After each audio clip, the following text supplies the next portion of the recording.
नमस्कार। आज हम राजस्थान की रंगीन और भावपूर्ण दुनिया मतलब वहाँ के लोक संगीत पर एक गहरी नज़र डाल रहे हैं। हमारे सामने कुछ दस्तावेज हैं और ये समृद्ध संगीत परंपरा के अलग-अलग पहलुओं, वर्गीकरण और खासियतों पर रोशनी डालते हैं। नमस्ते। हाँ, ये स्रोत वाकई दिलचस्प है। ये हमें राजस्थान के लोगों के दिलों में बसे संगीत की जड़ों तक ले जाने में मदद कर सकते हैं, मतलब दिखा सकते हैं कि ये सिर्फ मनोरंजन नहीं बल्कि उनकी जिंदगी का एक अहम हिस्सा कैसे है। बिल्कुल।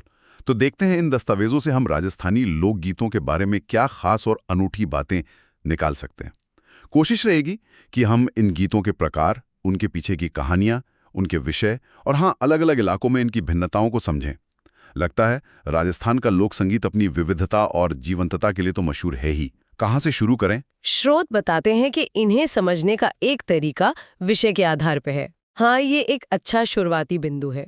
इन दस्तावेजों के अनुसार विषय वस्तु के आधार पर राजस्थानी लोकगीतों को मोटे तौर पर 5 श्रेणियों में बांटा जा सकता है। ये वर्गीकरण हमें इनकी विशाल दुनिया को समझने में मदद करता है। पहली श्रेणी है संस्कार संबंधी गीत, जो जीवन के महत्वपूर्ण पड़ावों से जुड़े हैं। अच्छा, संस्कार गीत। स्रोत कहते हैं कि ये संख्या में सबसे ज्यादा हैं। तो क्या इसका मतलब ये है कि संगीत राजस्थान में जीवन के हर रस्म रिवाज का एक अभिन्न अंग है? बिल्कुल यही बात उभर कर आती है। ये गीत जन्म से लेकर विवाह तक और शायद अन्य महत्वपूर्ण जीवन चक्र की घटनाओं पर भी गाए जाते हैं। विवाह तो जैसे लोकगीतों का एक पूरा उत्सव ही है। इन दस्तावेजों में कई तरह के विवाह गीतों का जिक्र है। दूल्हा दुल्हन के लिए बन्ना बन्नी गीत। आहा, हाँ, बन्ना बन्नी तो बहुत सुने हैं। जी। फिर दूल्हे की निकासी के समय वर निकासी गीत, दरवाजे पर होने वाली तोरण की रस्म के गीत, फेरों के समय हथलेवों के गीत, कंगन खोलने की रस्म, कंकण डोरा के गीत, दावत यानी जीमड़वार के समय के गीत और यहाँ तक कि नजर उतारने के लिए कामण गीत भी हैं। जड़ों गीत का भी जिक्र है जो विवाह से ही जुड़ा है। और जन्म के अवसर पर जच्चा गीतों का उल्लेख है। ये किस तरह के होते हैं? जच्चा गीत बच्चे के जन्म की खुशी में गाए जाते हैं, माँ और नवजात शिशु के लिए। इनमें परिवार की खुशी, वंश वृद्धि का उल्लास और माँ के लिए शुभकामनाएं होती हैं। ये गीत दिखाते हैं कि समुदाय के लिए ये अवसर कितने महत्वपूर्ण है और संगीत कैसे इन भावनाओं को व्यक्त करने का जरिया बनता है। स्रोतों में कुछ उदाहरण भी दिए गए हैं, जैसे विवाह गीत की ये पंक्ति, बंडो उबियो ए बणी थे धीरे काएं, जोड़ी को उबियो ए बड़ी कृत थे धीरे काएं। इसमें एक तरह की छेड़छाड़ का भाव है ना। दूल्हा इंतजार कर रहा है और दुल्हन को धीरे चलना पर टोका जा रहा है। हाँ बिल्कुल। और जच्चा गीत का उदाहरण भी देखिए। होले जापाने हुई छे बधाई थे मारो वंश बढ़ियो रे अलबेली जच्चा। इसमें प्रसव के बाद बधाई देने और वंश बढ़ने की खुशी साफ झलकती है। ये छोटी पंक्तियां भी उन गहरी भावनाओं और सामाजिक रस्मों को जाहिर करती हैं जो इन अवसरों से जुड़ी हैं, जैसा कि इन दस्तावेजों में बताया गया है। जीवन के संस्कारों से आगे बढ़कर स्रोत त्योहारों और पर्वों से जुड़े गीतों की बात करते हैं। राजस्थान तो वैसे भी अपने रंगीन त्योहारों के लिए जाना जाता है। इन गीतों ने क्या खासियत होती है? निश्चित रूप से हर प्रमुख त्योहार का अपना संगीत है जो उस उत्सव के माहौल और महत्व को दर्शाता है।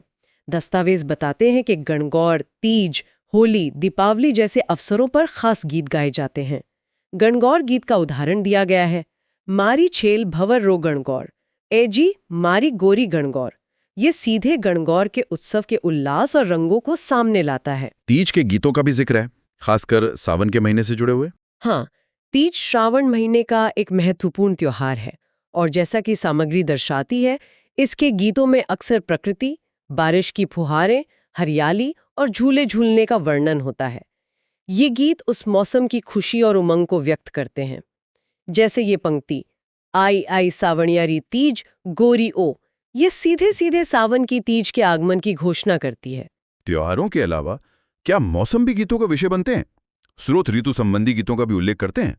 बिल्कुल। राजस्थान जैसे प्रदेश में जहां पानी और मौसम का बहुत महत्व है, ऋतुओं को लेकर, खासकर मॉनसून लाने वाले सावन के महीने को लेकर गीत गाना स्वाभाविक है। ये गीत प्रकृति के प्रति लगाव और मौसम के बदलावों से जुड़ी भावनाओं जैसे विरह और मिलन को दर्शाते हैं। एक उदाहरण इन दस्तावेजों में है, सावन आयो रे महारा सावणिया सरदार। इसमें सावन के आने पर अपने प्रिय की याद को आवाज दी गई है। ये दिलचस्प है कि कैसे लोक संगीत जीवन के हर पहलू से जुड़ता है। रस्मों से, त्योहारों से, मौसम से। चौथी श्रेणी धार्मिक गीतों की है। इनकी क्या भूमिका है? राजस्थान की धरती भक्ति और आस्था से गहराई से जुड़ी हुई है। इसलिए जैसा कि स्रोत बताते हैं, यहाँ सगुण मतलब ईश्वर के साकार रूप की भक्ति और निर्गुण यानी निराकार रूप की भक्ति, दोनों तरह के भजन और कीर्तन खूब गाए जाते हैं। इनमें लोक देवी देवताओं की स्तुति और कथाएं होती हैं। कई नाम दिए गए हैं: विनायक यानी गणेश जी, महादेव विष्णु और उनके अवतार, बालाजी यानी हनुमान जी, भैरू जी और कई लोक देवता जैसे तेजा जी, गोगा जी, रामदेव जी, साथ ही सती माता, शीतला माता, भौमिया जी आदि। श्रोत में विनायक गीत का एक उदाहरण भी है। बाला ओ गजानन जोशीड़ो ने चाल्या, लाया लिखाई बेगा आओ ओ गजानन। ऐसा लगता है जैसे किसी शुभ काम की शुरुआत के लिए गणेश जी को निमंत्रण दिया जा रहा है। बिल्कुल, गणेश जी को प्रथम पूज्य माना जाता है और मांगलिक अवसरों पर उनके गीत गाना बहुत आम है। ये उदाहरण दिखाता है कि कैसे धार्मिक आस्था रोजमर्रा के जीवन और संगीत में रची बसी है। और फिर पांचवी श्रेणी आती है विविध विषयों से संबंधित गीत। ये तो काफी व्यापक लगता है।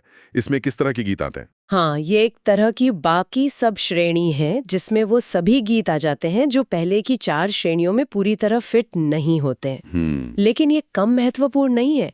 इनमें राजस्थानी लोक संस्कृति की बारीकियां, लोगों की इच्छाएं, उनकी भावनाएं, प्रकृति के अलग-अलग रूप और दैनिक जीवन के कई अनूठे पहलू झलकते हैं। स्रोत कई प्यारे उदाहरण देते हैं, जैसे इंडोनी, सिर पर घड़ा रखने की गोल गद्दी। अच्छा, इंडोनी पर भी गीत है? जी हाँ, और कांस्यों मतलब कंघा, गोरबंद यानी ऊंट के गले का श्रृंगार, पणिहारी पानी भरने जाने वाली स्त्री, लूर जो एक तरह का नृत्य गीत है, औल्यूं यानी किसी की याद आना, हिचकी सुपना यानी सपना, मूमल जैसलमेर की राजकुमारी की प्रसिद्ध प्रेम कथा पर आधारित गीत, कुर्जा एक प्रवासी पक्षी जिसके जरिए विरहिणी अपना संदेश भेजती है, काजलिया यानी काजल, कागा यानी कौआ, इन सब पर गीत है। गोरबंद गीत का उदाहरण भी है। मारो गोरबंद नखरालो, ये तो बहुत मशहूर भी है। ऊंट के श्रृंगार पर इतना सुंदर गीत। और एक कांगसिया गीत का उदाहरण, मारो छेल भंवरो कांगसियो पणिहारियां ले गई रेसा। इसमें भी एक तरह की नोक झोंक और श्रृंगार का भाव है। ये दिखाता है कि कितनी सामान्य चीजें भी संगीत का विषय बन सकती हैं। यही तो लोक संगीत की आत्मा है। ये जीवन के बहुत करीब होता है, उसकी छोटी छोटी खुशियों, दुखों और अनुभवों को सुर देता है। ये गीत दिखाते हैं कि लोक संस्कृति कितनी जीवंत और कल्पनाशील है। इन गीतों को बनाने और गाने वालों के बारे में भी स्रोत कुछ बताते हैं। कुछ व्यावसायिक जातियों का जिक्र है जिनका लोक संगीत को सहेजने में खास योगदान है। ये पहलू महत्वपूर्ण लगता है। हाँ, ये बहुत महत्वपूर्ण है। दस्तावेज इस बात पर जोर देते हैं कि राजस्थान में कई ऐसी जातियां या समुदाय हैं जिन्होंने पीढ़ी दर पीढ़ी लोक संगीत को न सिर्फ अपनी आजीविका बनाया, बल्कि उसे कलात्मक रूप से समृद्ध भी किया। इनमें ढोली, मिरासी, लंगा, कलावंत, भाट, राव, जोगी, कामड़, वैरागी, गंधर्व, भोपा, भवई, राणा, कालबेलिया जैसे कई नाम शामिल हैं। इनमें से कुछ, जैसे स्रोत संकेत देते हैं, लंगा और मांगणियार, जो अक्सर मिरासी समुदाय से होते हैं, खास तौर पर कुछ संरक्षक परिवारों से जुड़े रहे हैं, और कमायचा या सिंधी सारंगी जैसे वाद्य यंत्रों में अपनी महारत के लिए जाने जाते हैं। इन समुदायों ने अपनी विशिष्ट गायन शैलियों और साजों से राजस्थानी संगीत को दुनिया भर में पहचान दिलाई है। अच्छा, अब थोड़ी गीतों की बनावट और संगीत की बात करते हैं। सुनने में ये गीत अक्सर सरल और सीधे लगते हैं, पर क्या इनमें कोई तकनीकी गहराई भी होती है? श्रोत रागों और संरचना के बारे में क्या कहते हैं? लोक संगीत की अपनी एक संरचनात्मक सुंदरता और जटिलता होती है, जो शायद शास्त्रीय संगीत से अलग तरह की हो। इन दस्तावेजों के अनुसार ये गीत आमतौर पर एक स्थायी मतलब मुख्य पंक्ति या टेक और कुछ अंतरे यानी बाकी पंक्तियों में बंधे होते हैं। इनमें शास्त्रीय संगीत जैसे लंबे आलाप या बहुत पेचीदा ताने शायद न हो, लेकिन छोटी छोटी दिल को छू लेने वाली ताने और मुर्कियां यानी स्वरों का वो खास घुमाव या कंपन वो जरूर होती हैं। स्रोत बताते हैं कि यही मुर्कियां इन गीतों को उनका खास राजस्थानी अंदाज और मिठास देती हैं। और रागों का प्रयोग, क्या ये शास्त्रीय रागों से अलग होते हैं? स्रोत बताते हैं कि कई जाने पहचाने रागों का इस्तेमाल होता है, लेकिन उनका स्वरूप लोक शैली में ढला होता है, ज्यादा खुला और भावात्मक। मांड, देस, सोरठ, मारू, पर्ज, कालिंगड़ा, जोगिया, आसावरी, बिलावल, पीलू जैसे कई रागों का उल्लेख है। मांड तो जैसे राजस्थान की पहचान ही बन गई है। स्रोत ये भी बताते हैं कि मांड राग में एक अजीब सी कशिश है, जिसमें विरह और उत्सव दोनों के भाव मिल जाते हैं। हाँ, मांड का तो नाम ही लगा। जी, कुछ समुदायों जैसे लंगा और मिरासी को मांड, देस और सोरठ जैसी रागों को उनके पारंपरिक रूप में सहेज कर रखने का श्रेय भी दिया जाता है। और हाँ, इन गीतों की ताल और लय भी बहुत महत्वपूर्ण है, अक्सर ऐसी कि सुनने वाला थिरकने लगे। ये सब तो विषय, समुदायों और संगीत की संरचना की बात हुई। अब राजस्थान की भौगोलिक विविधता पर आते हैं। रेगिस्तान, पहाड़, मैदान, क्या ये अलग-अलग भूभाग अपने संगीत पर भी छाप छोड़ते हैं? स्रोत क्षेत्रीय वर्गीकरण के बारे में क्या बताते हैं? बिल्कुल, भूगोल का संगीत पर गहरा असर दिखता है। स्रोत भौगोलिक आधार पर लोकगीतों को मुख्य रूप से 3 हिस्सों में बांटते हैं। मरु प्रदेश यानी रेगिस्तानी इलाके के गीत, पर्वतीय क्षेत्र के गीत और मैदानी क्षेत्र के गीत। हर क्षेत्र की अपनी अलग भौगोलिक सच्चाई, अपनी संस्कृति है और ये सब वहाँ के संगीत में साफ झलकता है। तो मरु प्रदेश, जैसलमेर, बाड़मेर, बीकानेर, जोधपुर, यहाँ के गीतों की क्या पहचान है? क्या रेगिस्तान की विशालता का संगीत पर कोई असर होता है? हाँ, स्रोत यही बताते हैं। इन इलाकों के गीत अक्सर ज्यादा आकर्षक और मधुर माने जाते हैं। रेगिस्तान के खुलेपन और विस्तार का असर यहाँ के संगीत पर दिखता है।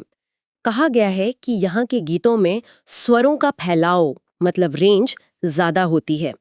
तानें लंबी और ऊंची होती हैं, जैसे रेगिस्तान में गूंजती कोई पुकार।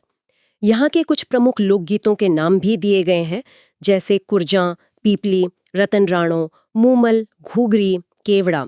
प्रसिद्ध मूमल गीत, जिसमें जैसलमेर की राजकुमारी मूमल और लोद्रवा के राजकुमार महेंद्र की प्रेम कहानी है, इसी क्षेत्र की देन है। दिलचस्प है कि कैसे माहौल संगीत के अंदाज को घड़ता है। अब पहाड़ों की तरफ चलते हैं। उदयपुर, डूंगरपुर, बांसवाड़ा, सिरोही, यहाँ ज्यादातर आदिवासी समुदाय रहते हैं। उनके संगीत में क्या भिन्नता है? दक्षिणी राजस्थान के इन आदिवासी इलाकों में भील, मीणा, गरासिया, सहरिया जैसी जनजातियां रहती हैं। यहाँ का संगीत मरु प्रदेश से काफी अलग है। स्रोत के अनुसार इनके गीत अक्सर कम स्वरों पर आधारित होते, शायद 2 से 4 स्वरों के बीच। यानी उनका मेलोडिक रेंज सीमित होता है, लेकिन उनकी लय बहुत शक्तिशाली और प्रभावी होती है। ये गीत अक्सर सामूहिक रूप से नाचते हुए गाए जाते हैं। इनमें ताल वाद्यों जैसे मांदल का बहुत इस्तेमाल होता है। पटेलिया, बीछियो, लालड़ जैसे गीत इन्हीं इलाकों के हैं। इनमें प्रकृति, सामाजिक जीवन और उनकी अपनी मान्यताओं का चित्रण मिलता है। तो रेगिस्तानी संगीत में स्वरों का विस्तार और पहाड़ी संगीत में लय की प्रमुखता, ये बड़े अंतर हैं। अब बचे मैदानी इलाके, जयपुर, कोटा, अलवर, भरतपुर, यानी पूर्वी राजस्थान। यहाँ के संगीत के बारे में स्रोत क्या कहते हैं? इन मैदानी इलाकों की गीतों की धुनें आमतौर पर सरल बताई गई हैं। यहाँ पड़ोसी राज्यों, खासकर उत्तर प्रदेश की ब्रज संस्कृति का असर ज्यादा दिखता है। इसलिए भाषा, भाव और संगीत शैली में ब्रज का प्रभाव नजर आता है। स्रोत बताते हैं कि यहाँ भक्ति और श्रृंगार रस के गीत ज्यादा मिलते हैं। आपने श्रृंगार रस का जिक्र किया। क्या पूरे राजस्थानी लोक संगीत में कोई एक भावना या रस ज्यादा प्रमुख है? स्रोत इस बारे में कुछ कहते हैं। हाँ, एक दिलचस्प अवलोकन स्रोतों में ये है कि अगर हम सभी तरह के राजस्थानी लोकगीतों को एक साथ देखें, तो उनमें श्रृंगार रस मतलब प्रेम, सौंदर्य, विरह और मिलन के भाव सबसे ज्यादा पाए जाते हैं। इसके बाद शांत रस, जिसमें भक्ति और वैराग्य आता है, और फिर वीर रस यानी बहादुरी, युद्ध की गाथाएं, उनका स्थान है।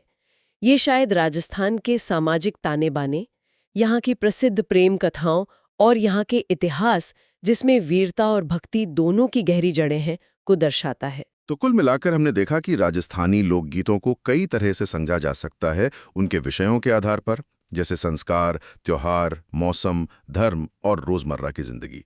उन्हें गाने वाले समुदायों के योगदान से उनकी संगीतमय संरचना मतलब राग, ताल, मुर्कियां, उनसे और राजस्थान के अलग अलग भौगोलिक क्षेत्रों यानी मरुस्थल, पहाड़, मैदान की विशिष्ट शैलियों से। बिल्कुल, हर श्रेणी और हर क्षेत्र की अपनी एक अनूठी पहचान है, अपनी भावनाएं हैं, अपनी लय है।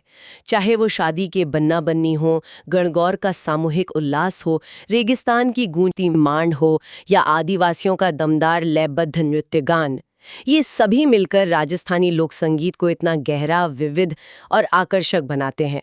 हमने कुछ गीतों की पंक्तियां जैसे म्हारो गुर बंद नखरालो या आई आई सावणियाली तीज और मांड, सोरठ जैसी खास रागों का जिक्र करके इस विविधता को महसूस करने की कोशिश की। ये सचमुच राजस्थान की सांस्कृतिक समृद्धि का एक खूबसूरत पहलू है।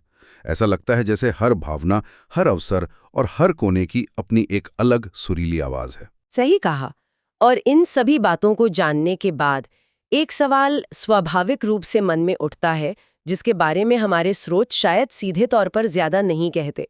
आज के दौर में जब मनोरंजन के इतने नए साधन हैं, मीडिया का इतना प्रभाव है, तो ये पारंपरिक लोकगीत शैलियां कैसे अपना अस्तित्व बचाए हुए हैं? क्या ये बदल रही हैं? क्या नई पीढ़ी इनसे जुड़ पा रही है? इनका संरक्षण और अनुकूलन किस तरह हो रहा है? और भविष्य में इनका क्या रूप होगा? ये एक ऐसा विचारणीय पहलू है जो इस चर्चा के बाद सोचने पर मजबूर